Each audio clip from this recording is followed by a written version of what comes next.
അസ്സലാമു അലൈക്കും വറഹ്മത്തുള്ളാഹി. ബിസ്മില്ലാ അൽഹംദുലില്ലാ വസ്സലാത്തു വസ്സലാമു അലാ റസൂലില്ലാ. പ്രിയമുള്ള സഹോദരന്മാരെ, സഹോദരിമാരെ, അള്ളാഹു നമ്മളുടെ കൂടിച്ചേരൽ സ്വാലിഹായ ഒരമലായി സ്വീകരിക്കുമാറാവട്ടെ. ഞാൻ ഇപ്പോൾ ഇവിടെ സംസാരിക്കുന്നത് നിങ്ങൾക്കൊക്കെ കേൾക്കാനും മനസ്സിലാക്കാനും കഴിയുന്നുണ്ട്. അതിൽ പ്രധാനമായിട്ടുള്ള ചില ഘടകങ്ങൾ, ഒന്ന് അള്ളാഹുവിൻ്റെ തൗഫീഖാണ്. അള്ളാഹു സംസാരിക്കാനുള്ള ആ ഒരു തൗഫീഖ് എനിക്ക് നൽകിയതാണ് ഒന്നാമത്തെ കാര്യം. രണ്ട്, ഞാൻ ഉപയോഗിക്കുന്ന ഭാഷയാണ്. ഇവിടെ നമ്മൾ സംസാരിക്കുന്നത് മലയാളത്തിലാണ്, നിങ്ങൾ കേൾക്കുന്നതും നമ്മൾ പരസ്പരം അങ്ങോട്ടും ഇങ്ങോട്ടും ആശയങ്ങൾ കൈമാറ്റം ചെയ്യുന്നത് മലയാളത്തിലാണ്. പിന്നെ മൂന്നാമതായിട്ടുള്ളത്, എൻ്റെ നാവിന് ചലിക്കാൻ അള്ളാഹു ചലനശേഷി നൽകി, അത് നല്ല രീതിയിൽ ഉപയോഗിക്കാൻ കഴിഞ്ഞു എന്നുള്ളതാണ്. പിന്നെ മറ്റൊന്നതിലുള്ള ഒരു ഘടകം എൻ്റെ ബുദ്ധിയാണ്. അള്ളാഹു ബുദ്ധിശക്തി നൽകിയത് കൊണ്ട് തന്നെ ഒരു സദസ്സിൽ എന്താണ് സംസാരിക്കേണ്ടത് എന്നുള്ളത് നമുക്കറിയാൻ കഴിയും. അപ്പോൾ പ്രധാനമായിട്ടും എനിക്ക് നിങ്ങളോട് കുറേ കാര്യങ്ങൾ പറയാനുണ്ട്, എൻ്റെ മനസ്സിലുള്ള പലതും പറയാനുണ്ട്. അപ്പോൾ അതിന് അള്ളാഹുവിൻ്റെ തൗഫീക്ക് ലഭിക്കണം, എൻ്റെ ഭാഷ നിങ്ങൾക്ക് മനസ്സിലാകുന്നതായിരിക്കണം, എൻ്റെ നാവിന് ആ രീതിയിൽ ചലിക്കാൻ കഴിയണം, പിന്നെ എനിക്ക് ബുദ്ധിയും ഉണ്ടായിരിക്കണം, എങ്കിലേ ഒരു ആശയങ്ങൾ കൈമാറ്റം ചെയ്യാൻ കഴിയുള്ളൂ. നമ്മുടെ സെൻറ്ററിൽ രജിസ്റ്റർ ചെയ്തിട്ടുള്ള ചില കുടുംബങ്ങളുടെ അവസ്ഥകൾ അറിയാൻ കഴിഞ്ഞ ആഴ്ച ചില വീടുകളിൽ സന്ദർശിച്ചിരുന്നു. അതിൽ നമ്മൾ പല ഭാഷകളുണ്ടല്ലോ, മലയാളം, ഇംഗ്ലീഷ്, ഒരുപാട് ഭാഷകൾ ലോകത്തിലുണ്ട് ആശയങ്ങൾ കൈമാറ്റം ചെയ്യപ്പെടുന്നതിന് വേണ്ടി. ആ ഒരു സന്ദർശനത്തിൽ ഞാൻ മനസ്സിലാക്കിയിട്ടുള്ള ഒരു രണ്ട് ഭാഷയാണ് ചുംബനത്തിൻ്റെ ഭാഷ. പരസ്പരം ചുംബനം എന്നുള്ളത് നമുക്കൊക്കെ പരിചയമുള്ള, നമ്മളൊക്കെ ചെയ്യുന്ന ഒരു കാര്യമാണ്. മാതാപിതാക്കൾ മക്കളെ ചുംബിക്കാറുണ്ട്, ഭാര്യ ഭർത്താക്കന്മാർ ചുംബിക്കാറുണ്ട്. ചില കുട്ടികൾ അവർക്ക് ഇഷ്ടപ്പെട്ട എന്തെങ്കിലുമൊക്കെ ഒരു വസ്തു കിട്ടുമ്പം ആ വസ്തുവിനെ അവർ ചുംബിക്കാറുണ്ട്. അതൊക്കെ ഈ ചുംബനം വരുന്നത് യഥാർത്ഥത്തിൽ എവിടെ നിന്നാണ്? മനസ്സിൽ നിന്നാണ് അത് വരുന്നത്. അപ്പോൾ ചുംബനത്തിൻ്റെ ഭാഷ, അതേപോലെ തന്നെ കണ്ണീരിൻ്റെ ഭാഷ. ഇത് രണ്ട് അനുഭവങ്ങൾ, രണ്ട് വീടുകളിൽ സന്ദർശിച്ചപ്പോൾ എനിക്ക് മനസ്സിലാക്കാൻ കഴിഞ്ഞു എന്നുള്ളതാണ്. അപ്പോൾ അതിലേക്ക് ആ അവസ്ഥ ഞാൻ പറയുന്നതിന് മുമ്പ്, നബി സല്ലല്ലാഹു അലൈഹി വസല്ലമയോട് സഹാബത്ത് ചോദിക്കുന്ന ഒരു ചോദ്യമുണ്ട്. അയ്യുൽ മാലു നത്തഹിദു, ഏത് ധനമാണ് ഞങ്ങൾ സമ്പാദിക്കേണ്ടത്, ഏത് സമ്പത്താണ് ഞങ്ങൾ കരസ്ഥമാക്കേണ്ടത് എന്നുള്ളതിനെക്കുറിച്ച് റസൂൽ സല്ലല്ലാഹു അലൈഹി വസല്ലമയോട് സഹാബത്ത് ചോദിച്ചപ്പം അതിന് നബി സല്ലല്ലാഹു അലൈഹി വസല്ലം മറുപടി പറഞ്ഞത്, ലിയത്തഹിദ അഹദകും കൽബൻ ഷാക്കിറൻ വലിസാനൻ ദാക്കിറൻ വസൗജതൻ മുഅ്മിനതൻ തുഈനുഹു അലാ അംരിൽ ആഖിറ. ലിയത്തഹിദ അഹദകും, നിങ്ങൾ ഒരാൾ കരസ്ഥമാക്കിക്കൊള്ളട്ടെ, നേടിക്കൊള്ളട്ടെ, കൽബൻ ഷാക്കിറൻ, ശുക്റുള്ള ഒരു കൽബ്, ലിസാനൻ ദാക്കിറൻ, അള്ളാഹുവിനെ ദിക്ർ ചെയ്യുന്ന ഒരു നാവ്, വസൗജതൻ മുഅ്മിനതൻ തുഈനുഹു അലാ അംരിൽ ആഖിറ, പരലോക കാര്യത്തിൽ അവനെ സഹായിക്കുന്ന ഒരു സൗജത്ത് എന്ന് പറഞ്ഞ സ്ത്രീയാണ് കാര്യമായിട്ട് ഇവിടെ പറഞ്ഞിട്ടുള്ളത്. ഇണകൾ ആണായാലും പെണ്ണായാലും, പക്ഷേ ഈ ഹദീസിൽ സൂചിപ്പിച്ചിട്ടുള്ളത് സ്ത്രീകളെയാണ് ഉദ്ദേശിച്ചിട്ടുള്ളത്. അപ്പോൾ ഇതിൽ നമ്മൾ കരസ്ഥമാക്കുന്നതിന് വേണ്ടിയിട്ടാണ്, നമ്മൾ നേടുന്നതിന് വേണ്ടിയിട്ടാണ്, സമ്പാദിക്കുന്നതിന് വേണ്ടിയിട്ടാണ് സൂചിപ്പിച്ചിട്ടുള്ളത്. അപ്പോൾ സമ്പാദിക്കുന്നതിന് എന്തു വേണം? ഏതൊരു കാര്യവും നമുക്ക് സമ്പാദിക്കണമെങ്കിൽ അതിന് നമ്മളുടേതായിട്ടുള്ള പരിശ്രമങ്ങൾ അതിന് ആവശ്യമാണ്. ഇപ്പോൾ നമ്മൾക്കൊരു 2 ലക്ഷം രൂപ നമ്മൾക്ക് സമ്പാദിക്കണം എന്നുണ്ടെങ്കിൽ നമ്മൾ ഒരു ബിസിനസ് നടത്തണം, അല്ലെങ്കിൽ എന്തെങ്കിലും ഒരു ജോലി ചെയ്യണം. നമ്മളുടേതായിട്ടുള്ള ബുദ്ധി, നമ്മുടെ ശാരീരികമായിട്ടുള്ള കഴിവുകളൊക്കെ ഉപയോഗപ്പെടുത്തിയിട്ട്, നമ്മുടെ സമയമൊക്കെ ഉപയോഗപ്പെടുത്തി പരിശ്രമിച്ചാലേ നമുക്കത് ലഭിക്കുകയുള്ളൂ. എന്നാൽ ഈ കൽബൻ ഷാക്കിറൻ എന്നുള്ളത് നമുക്ക് എവിടെ നിന്നാണ് കിട്ടുക എന്നുള്ളതാണ്. അത് നമ്മൾ ഓൺലൈനിൽ ആമസോണിൽ ഓർഡർ ചെയ്താൽ കിട്ടുന്ന ഒരു സാധനമല്ല. അല്ലെങ്കിൽ ഏതെങ്കിലും ഒരു സൂപ്പർ മാർക്കറ്റിൽ പോയാൽ കൽബൻ ഷാക്കിറൻ വേണമെന്ന് പറഞ്ഞാൽ അവിടെ നിന്ന് കിട്ടൂല. അത് എങ്ങനെയാണ് കിട്ടേണ്ടത്, കരസ്ഥമാക്കേണ്ടത് എന്നുള്ളതിനെക്കുറിച്ച് നബി സല്ലല്ലാഹു അലൈഹി വസല്ലം പറഞ്ഞു തന്നിട്ടുണ്ട്. പ്രധാനമായിട്ടുള്ള ഒന്ന് പ്രാർത്ഥന തന്നെയാണ്. അല്ലാഹുമ്മ അഇന്നി അലാ ദിക്രിക വ ശുക്രിക വ ഹുസ്നി ഇബാദതിക. അല്ലാഹുവേ, നീ എനിക്ക് ഉദവി നൽകണേ, നീ എന്നെ സഹായിക്കണേ. അലാ ദിക്രിക, നിനക്ക് ദിക്ർ നിന്നെ ദിക്ർ നടത്താൻ, വ ശുക്രിക, നിനക്ക് ശുക്ർ നടത്താൻ, വ ഹുസ്നി ഇബാദതിക, ഏറ്റവും ഇഹ്സാനോടുകൂടി നിനക്ക് ഇബാദത്ത് ചെയ്യുന്നതിന് വേണ്ടി നീ എനിക്ക് സഹായം നൽകാൻ, നീ എന്നെ സഹായിക്കണേ എന്നുള്ളത്. ഒന്നാമതായിട്ട് പ്രാർത്ഥിക്കുക എന്നുള്ളതാണ്. രണ്ടാമതായിട്ട് നമ്മളെക്കാൾ പ്രയാസങ്ങൾ അനുഭവിക്കുന്ന ആളുകളുടെ ഇടയിലേക്ക് നമ്മൾ ഇറങ്ങിച്ചെല്ലുക എന്നുള്ളതാണ്. ഈ ഷാക്കിറായിട്ടുള്ള കൽബ് എന്നുള്ളത് നമുക്ക് കരസ്ഥമാക്കുക എന്നുള്ളത് നമ്മുടെ ജീവിതത്തിൻ്റെ തന്നെ ഒരു പ്രധാന ലക്ഷ്യമായിട്ട് ഖുർആൻ പരിചയപ്പെടുത്തുന്നതാണ്. നമ്മൾ സാധാരണ ഓതി വരാറുള്ള ഒരായത്താണ് സൂറത്തുൽ ഇൻസാനിലെ ഹൽ അതാ അലൽ ഇൻസാനി ഹീനും മിനദ് ദഹ്രി ലം യകുൻ ശൈഅൻ മദ്കൂറ. അത് കഴിഞ്ഞതിന് ശേഷം അള്ളാഹു എന്തിനാണ് മനുഷ്യനെ സൃഷ്ടിച്ചിട്ടുള്ളത്? ഇന്ന ഖലഖനൽ ഇൻസാന മിൻ നുത്ഫത്തിൻ അംശാജിൻ നബ്തലീഹി ഫജഅൽനാഹു സമീഅൻ ബസീറ. മനുഷ്യനെ ഒരു ഇന്ദ്രിയത്തുള്ളിയിൽ നിന്ന് ഞാൻ സൃഷ്ടിച്ചിരിക്കുന്നു, പരീക്ഷിക്കുന്നതിന് വേണ്ടിയിട്ടാണ്. നമ്മളെ അള്ളാഹു പരീക്ഷിക്കുന്നതിന് വേണ്ടിയിട്ടാണ്. ഫജഅൽനാഹു സമീഅൻ ബസീറ, എന്നിട്ട് അവന് കേൾവിയും കാഴ്ചയും നൽകി. ഇന്നാ ഹദൈനാഹു സബീല ഇമ്മാ ഷാക്കിറൻ വ ഇമ്മാ കഫൂറ. എന്നിട്ട് അവന് രണ്ട് വഴികൾ ഞാൻ കാണിച്ചു കൊടുത്തു. ഒന്ന് ഷാക്കിറുകളുടെ നന്ദി കാണിക്കുന്ന ഒരു പാത, രണ്ടാമത്തേത് നന്ദികേടിൻ്റെ ഒരു പാത എന്ന. പിന്നീട് അതിൻ്റെ തുടർന്ന് വരുന്ന വചനങ്ങളിൽ നന്ദികേട് കാണിക്കുന്ന ആളുകൾക്ക് ലഭിക്കുന്ന ശിക്ഷയും നന്ദി കാണിക്കുന്ന ആളുകൾക്ക് ലഭിക്കുന്ന സ്വർഗത്തിൽ ലഭിക്കുന്ന അനുഗ്രഹങ്ങളെക്കുറിച്ച്, അവർക്ക് ലഭിക്കുന്ന ഒരുപാട് സുഖസൗകര്യങ്ങളെക്കുറിച്ച് വിശദീകരിക്കുന്നുണ്ട്. അപ്പം ഈ ഷാക്കിറായിട്ടുള്ള ഒരു വ്യക്തി ആവുക എന്നുള്ളത് നമ്മളെ സംബന്ധിച്ചിടത്തോളം വളരെ ഇമ്പോർട്ടൻ്റ് ആയിട്ടുള്ള ഒരു കാര്യം തന്നെയാണ്. അപ്പം കൽബാണ് ഈ ശുക്ർ നമുക്ക് ആദ്യം വരേണ്ടത് നമ്മുടെ കൽബിലാണ്. അപ്പം ഇതിന് റസൂൽ സല്ലല്ലാഹു അലൈഹി വസല്ലം പഠിപ്പിച്ച് തന്നിട്ടുള്ള ഹദീസും നമുക്കൊക്കെ അറിയാം. ഉൻദുറൂ ഇലാ മൻ ഹുവ അസ്ഫല മിൻകും വലാ തൻദുറൂ ഇലാ മൻ ഹുവ ഫൗകക്കും ഫഹുവ അജ്ദറു അല്ലാ തജ്ദറു നിഅ്മത്തല്ലാഹി അലൈക്കും. നിങ്ങൾ നിങ്ങളെക്കാൾ താഴെയുള്ളവരിലേക്ക് നോക്കുക, നിങ്ങളെക്കാൾ മുകളിലുള്ളവരിലേക്ക് നിങ്ങൾ നോക്കരുത്. അള്ളാഹു നിങ്ങൾക്ക് നൽകിയ നിഅമത്തുകളെക്കുറിച്ച് നിസാരമായി കാണാതിരിക്കാൻ അതാണ് ഏറ്റവും ഹൈറായിട്ടുള്ളതെന്ന്. അപ്പം അള്ളാഹ് നമുക്ക് നിഅമത്ത് നൽകിയിട്ടുണ്ട് എന്നുള്ള തിരിച്ചറിവ് ആദ്യം നമുക്കുണ്ടാവണം, എങ്കിലേ നമുക്ക് ഷാക്കിറായിട്ടുള്ള ഒരു കൽബുണ്ടാവുകയുള്ളൂ എന്നാണ്. അപ്പോൾ അതിന് റസൂൽ സല്ലല്ലാഹു അലൈഹി വസല്ലം പറഞ്ഞിട്ടുള്ളത്, നമ്മൾ ഈ പ്രയാസങ്ങൾ അനുഭവിക്കുന്ന, നമ്മളെക്കാൾ സൗകര്യങ്ങൾ കുറഞ്ഞിട്ടുള്ള ആളുകളുടെ അടുക്കലേക്ക് ചെല്ലാനും അവരെ മനസ്സിലാക്കാനും അവരെ ജീവിത രീതി പഠിക്കാനുമാണ്. ആദ്യമായിട്ട് എന്തിനാണ്? നമ്മൾക്ക് ശുക്റുള്ള ഒരു കൽബുണ്ടാകുന്നതിന് വേണ്ടിയിട്ടാണ്, നമ്മൾക്ക് സ്വർഗപാതയിലൂടെ സഞ്ചരിക്കുന്നതിന് വേണ്ടിയിട്ടാണ്. രണ്ടാമത് അവരെ ആ പ്രയാസങ്ങളിൽ അവർക്ക് ആശ്വാസം ലഭിക്കുന്നതിന് വേണ്ടിയാണ്. അപ്പോൾ ഞങ്ങൾ പോയ ഒരു വീട്ടിൽ ഒരു ഉച്ച സമയത്ത് ഞങ്ങളുടെ വീട്ടിലേക്ക് കയറി ചെല്ലുകയാണ്. ഇവിടെ നമ്മുടെ സെൻറ്ററിൽ ഒരു മാസം മുമ്പ് രജിസ്റ്റർ ചെയ്തിട്ടുള്ള ഒരു കുടുംബമാണ്. അപ്പോൾ ആ വീടിൻ്റെ ഗേറ്റ് തുറന്ന് ഒരു 27 വയസ്സുള്ള ഒരു പെൺകുട്ടി ഗേറ്റ് തുറന്നു. വീടിനുള്ളിലേക്ക്, വീടിൻ്റെ ആ സിറ്റൗട്ടിലേക്ക് കയറി പോവുകയാണ് ഞങ്ങൾ. ഞാൻ, എൻ്റെ വൈഫുണ്ടായിരുന്നു, ബഷീറാക്ക ഉണ്ടായിരുന്നു, സയ്യിദ് അലി സാഹിബ് ഉണ്ടായിരുന്നു, സഫീറും ഉണ്ടായിരുന്നു.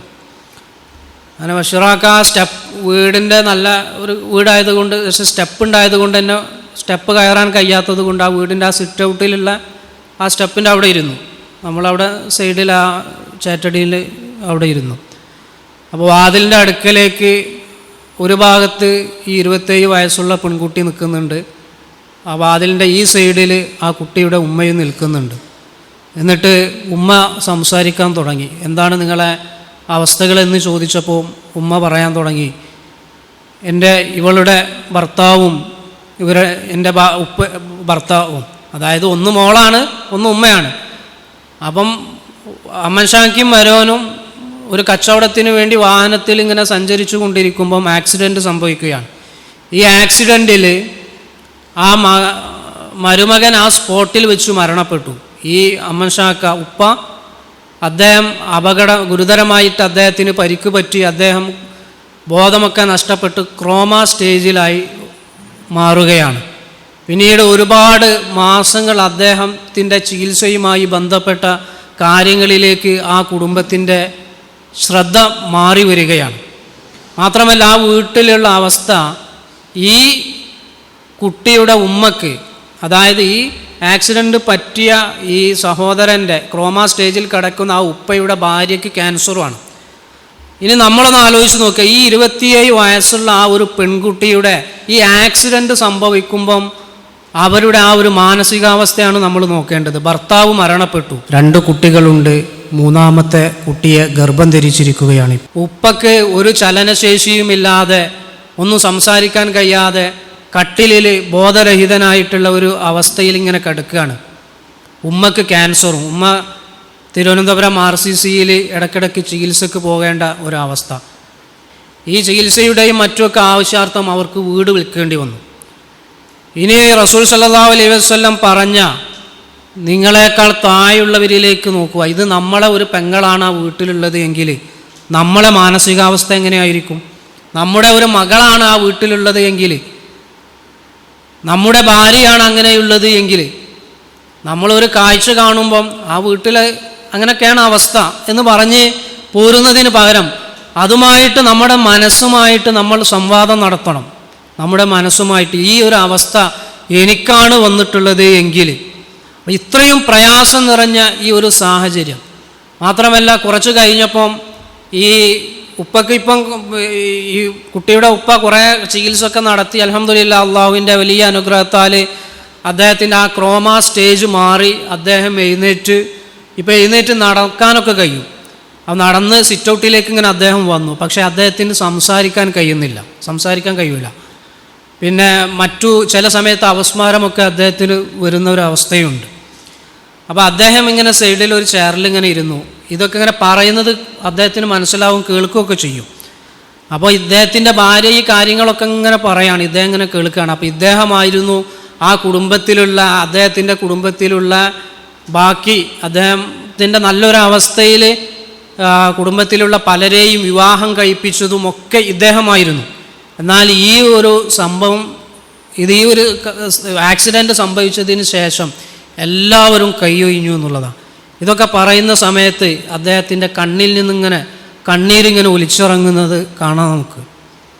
അതൊക്കെ കഴിഞ്ഞ് ഏതായാലും നമ്മൾ ഇൻഷാ അല്ലാഹ് എന്തെങ്കിലുമൊക്കെ നമ്മളെ സെൻറ്ററിൻ്റെ ഭാഗത്തുനിന്ന് കഴിയുന്ന രീതിയിലുള്ള സപ്പോർട്ടൊക്കെ ചെയ്യുക. ഇതൊക്കെ അള്ളാഹിൻ്റെ ഒരു പരീക്ഷണമാണ്, നമ്മൾ പ്രാർത്ഥിക്കുക എന്നൊക്കെ പറഞ്ഞ് അദ്ദേഹത്തിൻ്റെ അടുത്തുനിന്ന് പ്രാർത്ഥിച്ച് ഇറങ്ങാൻ നേരത്ത് അദ്ദേഹം എന്നെ കെട്ടിപ്പിടിച്ചിട്ട് ഇങ്ങനെ ഉമ്മ വെക്കുന്നുണ്ടായിരുന്നു. ആ ഉമ്മയിൽ നിന്ന് ഞാൻ പറഞ്ഞത് അതാണ്, ചുംബനത്തിന് ഒരു ഭാഷയുണ്ട് എന്നുള്ളത്. അദ്ദേഹത്തിൻ്റെ നാവ് ചലിപ്പിക്കാൻ അദ്ദേഹത്തിന് കഴിയുന്നില്ല. ഇവർ പറയുന്നതൊക്കെ അദ്ദേഹം കേൾക്കുന്നുണ്ട്, അദ്ദേഹത്തിൻ്റെ കണ്ണിൽ നിന്ന് കണ്ണീരൊഴുകുന്നുണ്ട്. പക്ഷേ നമ്മൾ പറയുന്നത്, നമ്മുടെ അവിടെയുള്ള ആ ഒരു വരവ് അദ്ദേഹത്തിൻ്റെ മനസ്സിൽ എല്ലാവരും ഒരു സംഗതി അദ്ദേഹത്തിന് സംഭവിച്ചപ്പോൾ, മരുമകൻ മരിച്ചു, ഭാര്യയ്ക്ക് ക്യാൻസർ, അദ്ദേഹത്തിന് ജോലിക്ക് പോകാൻ പറ്റുന്നില്ല, സംസാരിക്കാൻ ഈ ഒരു അവസ്ഥയിൽ ഒരു സമാധാനം കിട്ടിയപ്പോൾ, അല്ലെങ്കിൽ എന്തെങ്കിലും ചെയ്തു തരാം എന്നുള്ള ഒരു വാക്ക് കേൾക്കുമ്പോൾ അദ്ദേഹത്തിനുണ്ടായിട്ടുള്ള അത് മാത്രമല്ല, അദ്ദേഹത്തിന് വേറെയും കുറേ പറയാനുണ്ടാവും. പക്ഷേ അദ്ദേഹം നല്ല കൂട്ടിപ്പിടിച്ചിട്ട് ഇങ്ങനെ നല്ല ഉമ്മ വെച്ചു, എൻ്റെ നെറ്റിൻ്റെ ഈ ഭാഗത്തൊക്കെ ഇങ്ങനെ ഉമ്മ വെച്ചു. അതിൽ നിന്ന് നമുക്ക് മനസ്സിലാക്കാൻ കഴിയും അദ്ദേഹത്തിന് പറയാനുള്ള ആ ഒരു സംഗതി എന്നുള്ളത്. ഇതാണ് ചുംബനത്തിൻ്റെ ഭാഷ എന്നുള്ളത്. അപ്പോൾ ഇതിലൊക്കെ ഒരുപാട് കമ്മ്യൂണിക്കേഷൻ നടത്തുന്നുണ്ട്. ഇവിടെ ഇപ്പം നമ്മുടെ ലോകം എന്നുള്ളത് കമ്മ്യൂണിക്കേഷൻ രംഗത്ത് വളരെ വളരെ വ്യാപകമായിട്ടുള്ള മാറ്റങ്ങൾ വന്നുകൊണ്ടിരിക്കുന്ന ഒരു ലോകത്താണ്. എന്നാൽ മനസ്സും തമ്മിലുള്ള കമ്മ്യൂണിക്കേഷൻ അത് കുറഞ്ഞു വരുന്ന ഒരു സാഹചര്യത്തിൽ മനുഷ്യൻ്റെ മനസ്സിലുള്ള വേദനകളെ അത് റിസീവ് ചെയ്യാനുള്ള, വേദനകൾ മനസ്സിലാക്കാനുള്ള ടെർമിനലുകളായിട്ട് നമ്മുടെ കൽബുകൾ മാറണം എന്നുള്ളതാണ്. വേറൊരു വീട്ടിൽ പോയപ്പം ആ വീട്ടിൽ ഉണ്ടായിരുന്നത് ഒരു 5 ആൺമക്കളാണ് ആ വീട്ടിലുള്ളത്. ആ ആൺമക്കൾ, ഒരു മകന് വളരെ എനർജറ്റിക് ആയിട്ടുള്ള ഒരു മകനായിരുന്നു. അദ്ദേഹം ഒരു ഹോട്ടൽ കച്ചവടം നടത്തുകയായിരുന്നു. മുമ്പ് നമ്മളിവിടെ സൂചിപ്പിച്ചിട്ടുള്ളതാണ്. ഞാൻ ആ വീട്ടിൽ പോയപ്പോൾ എനിക്ക് അനുഭവപ്പെട്ട കുറച്ച് ഫീലിങ്സാണ് ഞാനിപ്പോൾ ഷെയർ ചെയ്യുന്നത്. മുമ്പ് ഇവിടെ ചർച്ച ചെയ്തതായിരിക്കും വിഷയങ്ങളൊക്കെ. അപ്പോൾ ആ 5 മക്കളിൽ ഒരു മകൻ വളരെ എനർജറ്റിക്കാണ്. അദ്ദേഹം ഹോട്ടലൊക്കെ നടത്തുകയായിരുന്നു. ഹോട്ടൽ നടത്തുന്നതിനിടയിൽ ഹോട്ടലിലേക്ക് ഒരു കസ്റ്റമർ വരികയും ആ കസ്റ്റമർ അദ്ദേഹത്തിൻ്റെ സ്റ്റാഫും തമ്മിൽ ഒരു പ്രശ്നം, ഒരു വാക്ക് തർക്കമുണ്ടാവുകയും അദ്ദേഹം ആ ഒരു സംഭവത്തിൻ്റെ അടുക്കലേക്ക് അദ്ദേഹം ചെല്ലുകയും അവിടെ വെച്ച് അദ്ദേഹത്തിൻ്റെ പ്രഷർ കൂടുകയും സ്ട്രോക്ക് ബാധിക്കുകയും അദ്ദേഹത്തിൻ്റെ എല്ലാ ചലനശേഷിയും നഷ്ടപ്പെട്ടു. അങ്ങനെ ആ ഒരു കുടുംബം നമ്മുടെ സെൻറ്ററിലേക്ക് എത്തുന്നത് 3 മക്കളാണ്. 10ാം ക്ലാസ്സിൻ്റെ ഒരു മൂത്ത മകൻ 10ാം ക്ലാസ്സിലാണ്. അതിൻ്റെ താഴെയുള്ള ആണ് ബാക്കി കുട്ടികളൊക്കെ പഠിക്കുന്നത്. അപ്പോൾ ഈ വരുമാനം നിലച്ചു ഈ കുടുംബത്തിൻ്റെ. ഈ സഹോദരൻ ക്രോമ സ്റ്റേജിലായി. ഒരു രോഗം വരുമ്പം അല്ലെങ്കിൽ ഒരു പ്രതിസന്ധി വരുമ്പം നമ്മളോടൊപ്പമുള്ള പലരും എന്തു ചെയ്യും? അവഗണിക്കും, അവർ കൈവെടിയും.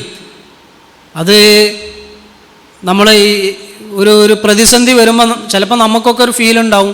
അല്ലെങ്കിൽ നമ്മൾ ഈ സെൻറ്ററിലൊക്കെ വരുന്ന എത്രയോ ആളുകളെ നമ്മൾ പരിശോധിച്ച് നോക്കിയാൽ ഈ ആളുകൾ അവർക്ക് സമ്പത്തുള്ള സമയത്ത്, ആരോഗ്യമുള്ള സമയത്തൊക്കെ കൂടെ നടക്കാനും ചിരിക്കാനും, അല്ലെങ്കിൽ ഇവരുടെ പണം കൊണ്ടായിരിക്കും പലരും പച്ച പിടിച്ചു വന്നിട്ടുള്ളത്. എന്നാൽ ഒരു ആക്സിഡൻറ്റ് സംഭവിക്കുന്നതോടുകൂടി, അല്ലെങ്കിൽ ഒരു സ്ട്രോക്ക് സംഭവിക്കുന്നതോടുകൂടി, അല്ലെങ്കിൽ ഭർത്താവ് മരണപ്പെടുന്നതോടുകൂടി ഒറ്റപ്പെടലിൻ്റെ, അവഗണനയുടെ, അല്ലെങ്കിൽ ആ വീട്ടിലുള്ള ജോലികളൊക്കെ പിന്നീട് ചെയ്യേണ്ടി വരുന്നത് ഇവരുടെ ഭാര്യമാരായി തീരേണ്ട ഒരു അവസ്ഥയാണ് പിന്നെ വരുന്നത്.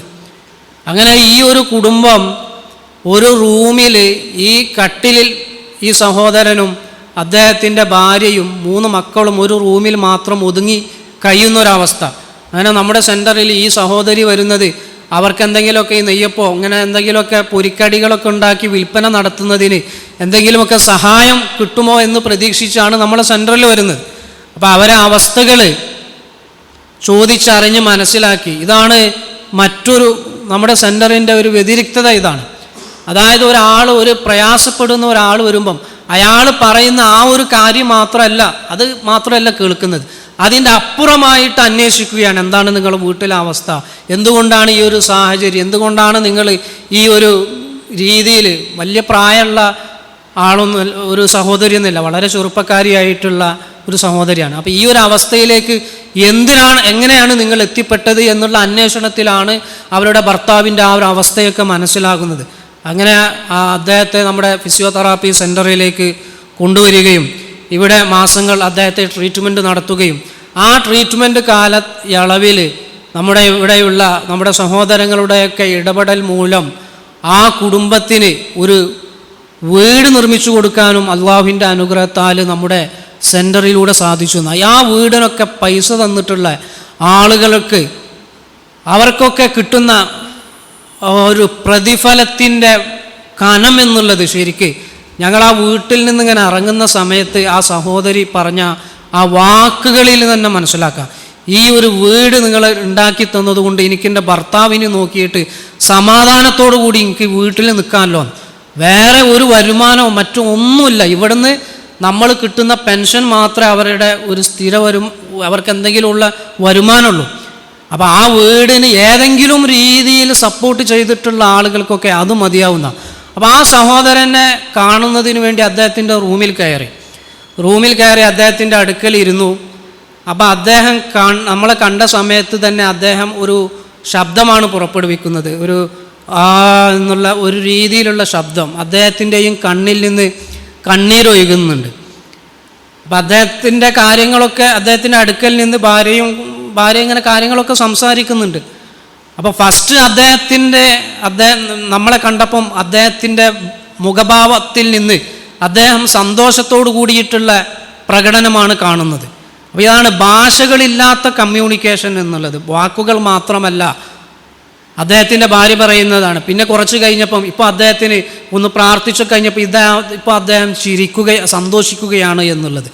അപ്പം നമ്മൾ പഠിക്കേണ്ടത് ഇതൊന്നും ഇവിടെ സാധാരണ പറയുന്നത് പോലെ തന്നെ നമ്മളെ കിതാബുകളിലുള്ള അക്ഷരങ്ങളിലൂടെ മനസ്സിലാക്കാൻ കഴിയുന്നതല്ല ഇതൊന്നും എന്നുള്ളതാണ്. ഇതൊക്കെ അക്ഷരങ്ങൾക്കപ്പുറമുള്ള കുറേ ഭാഷകളുണ്ട്. ആ ഭാഷകളാണ് നമ്മുടെ ഈ ഒരു പ്രവർത്തന മേഖലയിൽ നമ്മൾ പഠിക്കേണ്ടത് എന്ന്. വേറൊരു പിന്നെ പറഞ്ഞിട്ടുള്ളത് വിഷയം കുറേ ഡൈവേർട്ടായിപ്പോയി. പിന്നെ കൽബൻ ഷാക്കിറൻ, ഈ കൽബൻ ഷാക്കിറൻ എന്നുള്ളത് കിട്ടുന്നതിന്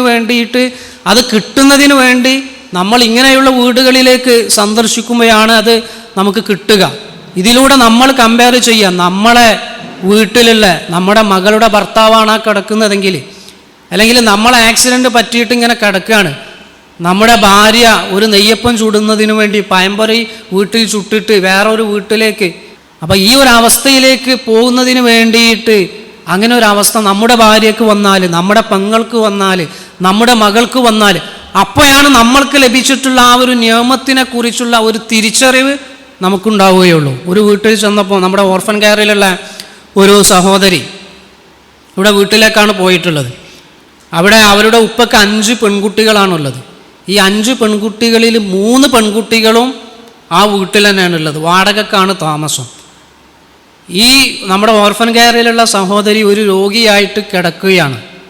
65 വയസ്സുള്ള ഈ ഉപ്പ എങ്ങോട്ടെങ്കിലും ജോലിക്ക് പോയി കിട്ടുന്ന വരുമാനമാണ്, അദ്ദേഹത്തിന് ശാരീരികമായിട്ട് വലിയ അങ്ങനെ ശേഷിയുള്ള ഒരാളൊന്നുമല്ല, അദ്ദേഹം പോയി കിട്ടുന്ന വരുമാനമാണ് ആ ഒരു കുടുംബത്തിൻ്റെ ഒരു ഇതെന്നുള്ളത്. അപ്പോൾ ഇദ്ദേഹം ജോലിക്ക് പോകണം, എന്തെങ്കിലും വരുമാനം കിട്ടണേ. അപ്പോൾ ഈ സഹോദരി, നമ്മളൊക്കെ ഇപ്പോൾ ഈ ഇരിക്കുന്ന സമയത്ത് നമ്മൾ വളരെ അനായാസേന ഇവിടെ ശ്വസിക്കുന്നുണ്ട്. നമ്മൾ ഓക്സിജൻ ഉള്ളിലേക്ക് വലിക്കുന്നു, കാർബൺ ഡൈ ഓക്സൈഡ് പുറത്തേക്ക് വിടുകയും ചെയ്യുന്നു.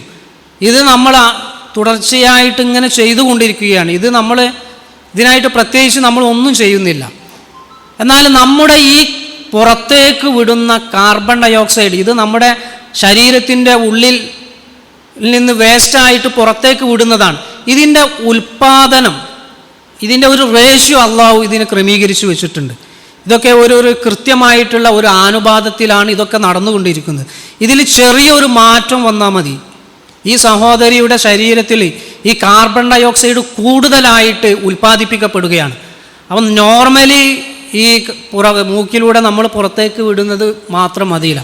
അപ്പോൾ കാർബൺ ഡൈ ഓക്സൈഡ് പുറത്തേക്ക് വലിച്ചെടുക്കണം, അതിനൊരു മെഷീൻ ഘടിപ്പിച്ചിരിക്കുകയാണ്.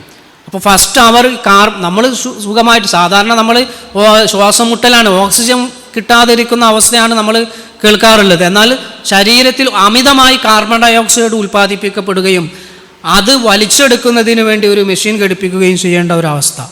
അതോടൊപ്പം തന്നെ അതങ്ങനെ ഘടിപ്പിച്ചു പോകുന്നതിനിടെയാണ് ഇപ്പം ഓക്സിജൻ്റെ പ്രശ്നം വന്നത്.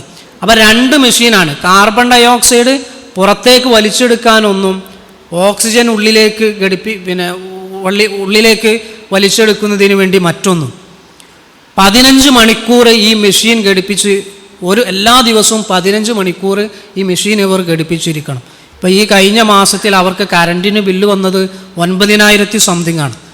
അപ്പോൾ ഇനി നമ്മൾ ആലോചിക്കുക, നിങ്ങൾ കരസ്ഥമാക്കേണ്ടത് അയ്യുൽ മാലു നത്തഹിദു, എന്താണ് കരസ്ഥമാക്കേണ്ടത് എന്നുള്ളത് ചോദിക്കുമ്പോൾ കൽബൻ ഷാക്കിറൻ, ഒരു നന്ദിയുള്ള കൽബ് നമുക്കുണ്ടാവുക എന്നുള്ളതാണ്. രണ്ടാമതായി വലിസാനൻ ദാക്കിറൻ, അള്ളാഹുവിനെ ദിക്ർ ചെയ്യുന്ന ഒരു നാവ് എന്ന. ഇത്രയും പറഞ്ഞതിൽ നിന്ന് നമുക്ക് എത്ര പ്രാവശ്യം നമ്മൾ അൽഹംദുലില്ലാ എന്ന് പറയണം, എത്ര പ്രാവശ്യം നമ്മൾ അൽഹംദുലില്ലാ എന്ന് പറയണം. അവൻ നിരന്തരം അള്ളാഹുവിനെ ദിക്ർ ചെയ്യുന്ന ഒരു നാവ്. സുബ്ഹാനല്ലാഹ്, അൽഹംദുലില്ലാ, ലാ ഇലാഹ ഇല്ലല്ലാഹ്, അല്ലാഹു അക്ബർ. പിന്നെ നമുക്ക് ദിക്ർ വരണമെന്നുണ്ടെങ്കിൽ ഇതേപോലെ കാഴ്ചകൾ കൂടി കാണണം. ഒരു 2 ആഴ്ച മുമ്പ് നമ്മളെ ഓർഫൻ കെയറിലെ ഒരു സഹോദരിയുടെ വീട് പണി നടക്കുന്ന ആ ഒരു വീട്ടിൽ പോയി. അപ്പോൾ അവിടെ കുറച്ച് പൈസ നമ്മുടെ സെൻറ്ററിൽ നിന്ന് കൊടുക്കുന്ന ഇത് കഴിഞ്ഞതിന് ശേഷം നമ്മുടെ സെൻറ്റർ വർഷങ്ങളോളം ബന്ധപ്പെടുന്ന ഒരു ഡയാലിസ് ചെയ്യുന്ന ഒരു സഹോദരിയുടെ അടുക്കലേക്ക് പോയി. 17 വർഷമായിട്ട് ആ സഹോദരി ഡയാലിസ് ചെയ്യുകയാണ്. യാതൊരു വരുമാന മാർഗവുമില്ല, ആൺകുട്ടികൾ അധ്വാനിച്ചു കൊണ്ടുവരാനില്ല, മറ്റു വരുമാനമായിട്ട് വാടക ബിൽഡിങ്ങുകളില്ല, ഏതെങ്കിലും ബിസിനസ്സിൽ ഇൻവെസ്റ്റ് ചെയ്തതൊന്നുമില്ല. പ്രതിസന്ധികളിൽ അള്ളാഹു എങ്ങനെയെങ്കിലും സഹായിക്കുമെന്നുള്ള അള്ളാഹുവിലുള്ള തവക്കുലാണ് അവരുടെ വരുമാനം എന്നുള്ളതാണ്. അപ്പോൾ ഇങ്ങനെ ആ വീട്ടിലേക്ക് കയറി ചെന്ന് ആ സഹോദരിയോട് സംസാരിക്കുമ്പോൾ ഒരു കയ്യിൽ വെച്ചിട്ടുള്ളത് ഫിസ്റ്റുലയാണ്, മറു കൈ എല്ലൊക്കെ പൊട്ടി. ഇത് 17 വർഷമായിട്ട് ഡയാലിസ് ചെയ്യുന്നത് കൊണ്ട് തന്നെ എല്ലൊക്കെ ഇങ്ങനെ ദ്രവിച്ചിട്ട് പൊട്ടാൻ തുടങ്ങി. അങ്ങനെ ഈ പൊട്ടിയാലും ഇനി അതൊന്നും ശരിയാക്കാൻ പറ്റില്ല. ഇത് എല്ല് പൊട്ടിയിട്ട് ഊരൻ്റെ ഈ ഭാഗത്തുള്ള എല്ല് ഇത് പൊട്ടിയിട്ടുണ്ട്. അങ്ങനെ ഈ കട്ടിലിങ്ങനെ ഒരു ചെരിച്ചിട്ടാണ് അവർ വെച്ചിട്ടുള്ളത്. പക്ഷെ അവർ പറഞ്ഞ ഈ ലിസാനൻ ദാക്കിറൻ എന്ന് പറഞ്ഞതിൽ വളരെ എൻ്റെ മനസ്സിൽ വല്ലാതെ സ്ട്രൈക്ക് ചെയ്ത ഒരു സംഗതി, ജനാലൻ്റെ അടുക്കൽ ഖുർആൻ അവർ കെട്ടി തൂക്കിയിട്ടുണ്ട്. ഈ പൊട്ടിയ കൈ കൊണ്ട് ആദ്യം കൃത്യമായിട്ട് കയ്യിൽ പിടിച്ച് ഓതുമായിരുന്നു. എന്നാൽ ഇപ്പം അത് കയ്യിൽ പിടിച്ച് ഓതാൻ കഴിയാത്തത് കൊണ്ട് തന്നെ ഒരു സഞ്ചിയിൽ ഇങ്ങനെ ഖുർആൻ കെട്ടി തൂക്കിയിട്ടുണ്ട്. എന്നിട്ട് രാവിലെ ഡയാലിസ് 6:30 പോകുന്നതിന് മുമ്പ് 3 പ്രാവശ്യം യാസീൻ ഓതും. തിരിച്ചു വന്നാൽ 4 പ്രാവശ്യം, അതായത് ഡയാലിസ് കഴിഞ്ഞ് തിരിച്ചു വന്നാൽ 4 പ്രാവശ്യം യാസീനും സൂറത്തുൽ മുൽക്കും. അവർക്ക് കാണാതെ അറിയാം, എന്നാലും കണ്ടെന്നെ ഓതണം. കാണാതെ ഓതിയാൽ എന്തെങ്കിലും തെറ്റുണ്ടാവോ എന്നുള്ള ആ ഒരു ബേജാറുമുണ്ട്. അധിക ദിവസങ്ങളിലും ഒരു ജുസുയിലേറെ അവർ ഖുർആൻ ഓതും. അപ്പം ലിസാനൻ ദാക്കിറൻ ഇവർ സമ്പാദിക്കുകയാണ്. ഒന്ന്, അവരുടെ അത്രയും വർഷങ്ങളായിട്ട് സ്വബറിലൂടെ അവർ ഒരുപാട് കരസ്ഥമാക്കിയിട്ടുണ്ടാവും. ഈ ഖുർആൻ പാരായണത്തിലൂടെ നമ്മൾക്ക് ഞാൻ എൻ്റെ കാര്യം ആലോചിച്ച് നോക്കി, നമ്മളൊക്കെ എത്ര ഖുർആൻ എന്താണ് ഇങ്ങനെ എല്ലാ കൈകൾ ഫ്ലെക്സിബിളായിട്ട് ചലിപ്പിക്കാൻ കഴിയുന്ന, കൈകൊണ്ട് ഖുർആൻ പിടിക്കാൻ കഴിയുന്ന, കണ്ണുകൊണ്ട് നോക്കാൻ കഴിയുന്ന, അതൊക്കെ അറിയുന്ന എല്ലാ സൗകര്യങ്ങളുമുള്ള ഒരു ഡയാലിസിന് പോലും പോകാൻ ഇല്ല. ഈ സഹോദരിക്ക് 12,000 രൂപ ഡയാലിസ് ചെയ്യുന്നതിന് വേണ്ടിയിട്ട് വണ്ടിക്ക് മാത്രം വേണം. അതും വണ്ടിയിലേക്ക് സ്വന്തം കയറാൻ കഴിയൂല. ഒരു പുതപ്പിലേക്ക് വെച്ചിട്ട് രണ്ട് ഭാഗത്തുനിന്ന് ആളുകൾ പിടിച്ചിട്ട് വണ്ടിയിലേക്ക് കയറ്റി വെക്കണം, എങ്കിലേ അവർക്ക് ആ വാഹനത്തിൽ കയറാൻ കഴിയൂ. ഇതിൽ രണ്ടും കൽബൻ ഷാക്കിറൻ, ലിസാനൻ ദാക്കിറൻ. ഞാൻ ചുരുക്കുകയാണ്. പിന്നെ അടുത്തത് അള്ളാഹുവിൻ്റെ റസൂൽ സല്ലല്ലാഹു അലൈഹി വസല്ലം പറഞ്ഞിട്ടുള്ളത് വസൗസതൻ മുഅ്മിനതൻ തുഈനുഹു അലാ അംരിൽ ആഖിർ. ദീനിൻ്റെ കാര്യത്തിൽ നിന്നെ സഹായിക്കുന്ന ഒരു ഭാര്യ അല്ലെങ്കിൽ ഒരു ഇണ, അതാണ് നീ സമ്പാദിക്കേണ്ടത് എന്നുള്ളത്. അത് ആ ഒരു രീതിയിൽ കുടുംബത്തോടൊപ്പം തന്നെ ഈ ഒരു പ്രവർത്തന മേഖലയിൽ നമ്മൾ ഒരുമിച്ചിരിക്കണം. അപ്പോൾ ഞാൻ പറഞ്ഞത്, നമ്മൾ പഠിക്കേണ്ട ഒരുപാട് ഭാഷകളുണ്ട്. നമ്മൾ ഇംഗ്ലീഷ് നമുക്കറിയാം, മലയാളം അറിയാം, കുറേ ആളുകൾക്ക് തമിഴും ഹിന്ദിയും ഒക്കെ അറിയാം. എന്നാൽ കണ്ണീരിൻ്റെ ഭാഷ നമുക്ക് പഠിക്കാൻ കഴിയണം. പല സഹോദരിമാരോടും സംസാരിക്കുമ്പോൾ അവരുടെ വർത്താനം എന്താണെന്ന് ചോദിക്കുമ്പം അവരെ നാവല്ല സംസാരിക്കുന്നത്, കണ്ണിൽ നിന്ന് ഒലിച്ചിറങ്ങുന്ന കണ്ണീരാണ് അവിടെ കമ്മ്യൂണിക്കേഷൻ നടത്തുന്നത്. നമ്മുടെ ഒരു കടബാധിതനായിട്ട് ഒരാൾ കുടുങ്ങുമ്പം അയാളുടെ കടങ്ങൾ വീട്ടുന്നതിന് വേണ്ടി നമ്മുടെ സെൻറ്ററിൽ നിന്ന് ഒരു പൈസ അവരുടെ കയ്യിൽ വെച്ച് കൊടുക്കുമ്പം പലപ്പോഴും അവരുടെ നാവുകൾ ഒന്നും പറയൂല, അവരെ കണ്ണിൽ നിന്നിങ്ങനെ കണ്ണീര് ഒലിച്ചിറങ്ങുന്നത് കാണാൻ കഴിയും. നമ്മൾ ഇവിടെ വീടുണ്ടാക്കി ഒരു 3 ആഴ്ച മുമ്പ് നമ്മൾ ഓർഫൻ കെയറിലുള്ള ഒരു കുടുംബത്തിന് വീടുണ്ടാക്കി കൊടുത്തപ്പം ആ വീടിൻ്റെ അവരങ്ങനെ പ്രദർശിപ്പിച്ച് ചാവി കൈമാറ്റമൊന്നും ഇല്ലല്ലോ. അപ്പോൾ നിങ്ങൾ താമസിച്ചോളി എന്ന് പറഞ്ഞാണ്ട് ചാവി ആ ഉമ്മൻ്റെ കയ്യിൽ കൊടുത്തപ്പം അവിടെയും ഒലിച്ചിറങ്ങുന്നത് കണ്ണീരാണ്. അപ്പോൾ ദുഃഖത്തിൻ്റെ കണ്ണീരുണ്ടാവും, സന്തോഷത്തിൻ്റെ കണ്ണീരുണ്ടാവും. ഈ ഭാഷ കൂടി നമ്മൾ മനസ്സിലാക്കുകയും നമ്മുടെ കൽബുകൾ ഈ കണ്ണീരിനെ മനസ്സിലാക്കാൻ കഴിയുന്ന, നാവിനപ്പുറമുള്ള കുറേ കമ്മ്യൂണിക്കേഷൻ, മനുഷ്യനിപ്പോൾ അങ്ങനെയുള്ള റിസർച്ചുകളാണല്ലോ. അപ്പോൾ ഇങ്ങനെ പ്രതിസന്ധികളും പ്രയാസങ്ങളും വേദനകളുമായിട്ട് നടക്കുന്ന, മനസ്സിലാക്കുന്ന ആളുകളുടെ മനസ്സിൻ്റെ കമ്മ്യൂണിക്കേഷൻ, അത് മനസ്സിലാക്കാൻ നമുക്ക് കഴിയണം. അള്ളാഹു അതിന് തൗഫീക്ക് നൽകുമാറാവട്ടെ. അതോടൊപ്പം തന്നെ ഈ വീടുകളിലൊക്കെ പോകുമ്പം നമ്മളൊക്കെ ആ വീടിൻ്റെ അവസ്ഥ കണ്ടിട്ട് പോരല്ലേ ചെയ്യുന്നത്. അവിടെയൊക്കെ എന്തെങ്കിലും പൈസ കൊടുക്കണം നമുക്കൊക്കെ. നമ്മുടെ സെൻറ്ററിൽ വരുന്ന എത്തിം കുടുംബങ്ങളായാലും ഫിസിയോതെറാപ്പിക്ക് നടത്തുന്ന അവിടെ സ്ഥാപനം നടക്കുന്നതിനായാലും സക്കാത്ത് സംവിധാനത്തിലായാലും ഇതൊക്കെ നടക്കണമെങ്കിൽ നമ്മളിത് മനസ്സിലാക്കിയാൽ മാത്രം പോരാ, അതിന് പൈസ അവിഭാജ്യമായിട്ടുള്ള ഒന്നാണ്. അപ്പോൾ നമ്മൾ പൈസ ഉണ്ടാക്കുന്നതിൽ നമ്മൾ നിരന്തരം പരിശ്രമിച്ചു കൊണ്ടിരിക്കണം. അപ്പോൾ നമ്മളെ ഈ സെൻറ്ററിൽ വരുന്ന ആളുകൾക്ക് വേണ്ടിയിട്ട് പണം ഉണ്ടാക്കുന്നതിന് വേണ്ടി നമ്മൾ നിരന്തരം സംസാരിക്കുക. നമ്മളുടെ കുടുംബത്തിലും പരിചയത്തിലും ഒക്കെയുള്ള ആളുകളോട് നമ്മൾ പറയണം, നിങ്ങളെ സക്കാത്ത് കൊടുത്തിട്ടുണ്ടോ, സ്വർണത്തിൻ്റെ നിങ്ങളെ വരുമാനത്തിൻ്റെ സക്കാത്ത് കൊടുത്തിട്ടുണ്ടോ എന്നൊക്കെ ചോദിച്ചിട്ട് അവരുടെ സക്കാത്ത് ഈ ആളുകൾക്ക് വേണ്ടിയിട്ട്, ഈ പ്രയാസപ്പെടുന്ന ആളുകൾക്ക് വേണ്ടിയിട്ട്. ഇങ്ങനെ ഒരു വീട്ടിൽ ചെല്ലുമ്പം ആ വീട്ടിൽ നമ്മൾ കൊടുത്ത നമ്മുടെ പരിശ്രമം മൂലം 1000 രൂപയുടെ കിറ്റ്, ഇപ്പം ഞാൻ ഫസ്റ്റ് പറഞ്ഞ ആ വീട്ടിൽ 1000 രൂപൻ്റെ ഒരു കിറ്റ് അങ്ങോട്ട് വെച്ചു കൊടുത്താൽ എന്തൊരു സമാധാനമായിരിക്കും അവർക്കുണ്ടാവുക.